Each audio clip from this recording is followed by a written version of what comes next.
ప్రియమైన దేవుని ప్రజలారా, ప్రభు నామములో మీ అందరికీ శుభాభివందనాలు. ఈరోజు దేవుని వాక్యం, ఐశ్వర్యమును గొప్పతనమును నీ వలన కలుగును, నీవు సమస్తమును ఏలువాడువు, బలమును పరాక్రమమును నీ దానములు హెచ్చించిన వాడువు, అందరికీ బలము ఇచ్చువాడువు నీవే అని దినవృత్తాంతాల మొదటి గ్రంథం 29వ అధ్యాయం 13వ వచనంలో రాయబడింది. ఈ వాక్య వివరణ. ఈ వాక్యంలో దావీదు రాజు దేవుని మహిమపరుస్తూ ఒక గొప్ప సత్యాన్ని ప్రకటిస్తున్నాడు.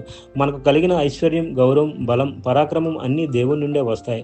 మనుషుడు తన శక్తి వలన కాదు, దేవుని కృప వలన ఎదుగుతాడు.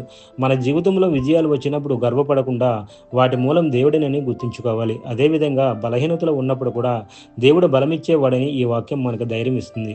దేవుడు హెచ్చించేవాడు, ఆశీర్వదించేవాడు, బలపరిచేవాడు. కాబట్టి ప్రతి పరిస్థితిలో ఆయనకే మహిమ చెల్లించాలి. ఈ వాక్య ముఖ్య సందేశం, దేవుడే సమస్త ఆశీర్వాదాలకు మూలం. మన బలం, ఘనత, విజయం అన్నీ ఆయన వల్లనే కలుగును.